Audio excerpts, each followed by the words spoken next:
কচু শাকটা এভাবে রান্না করেই দেখুন, স্বাদ হবে অতুলনীয়। তো পারফেক্ট রেসিপিতে কিভাবে কচু শাক রান্না করা যায় সেটা জানতে let's get cooking and welcome back to Dilshaharaj world. এক আটি কচু শাককে এভাবে কেটে ধুয়ে পরিষ্কার করে নিয়েছি। আমি কচু শাকের ডাঁটা এবং শাক উভয়ই নিয়েছি। শাকটা সিদ্ধ করার জন্য একটা সসপ্যানে দিয়েছি হাফ টেবিল চামচ লবণ এবং 1 কাপ দিয়েছি পানি। পানিটা দেওয়ার কারণে হবে কি, কচু শাকটা খুব ভালো করে সফট হবে এবং খুব দ্রুত সিদ্ধ হয়ে যাবে। এরপর একটি ঢাকনা দিয়ে শাকটাকে কুক করে নিয়েছিলাম টানা 10 মিনিটের জন্য। এ পর্যায়ে গ্যাসের ফ্লেম কিন্তু মিডিয়ামে ছিল। দেখুন কতটা স্মুথ হয়েছে।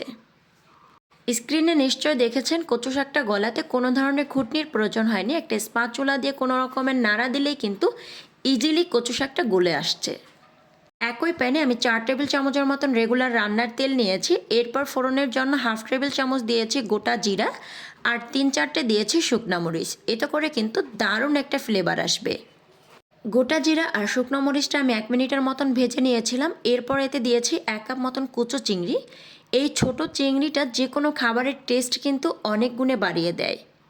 চিংড়ি মাছটা আমি প্রায় 3 মিনিটের মতন ভেজে নিয়েছিলাম। এরপর দিয়েছি পেঁয়াজ কুচি আর রসুন কুচি। ঝালের টেস্ট অনুযায়ী 5-6টি দিয়েছি কাঁচামরিচ কুচি। কাঁচামরিচটা চাইলে আপনি কচু শাকের সাথেও কিন্তু থেতো করে নিতে পারেন।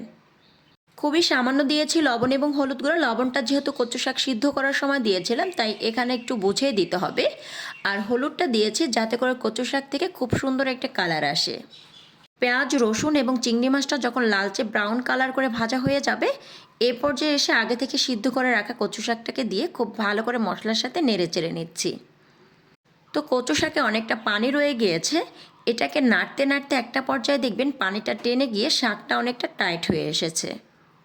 এরকম সুন্দর, সহজ এবং সুস্বাদু রেসিপি পেতে অবশ্যই দিলশাহারা ওয়ার্ল্ডের সাথেই থাকবেন। আবারও দেখা হবে নতুন কোনো এপিসোড নিয়ে। আল্লাহ হাফিজ।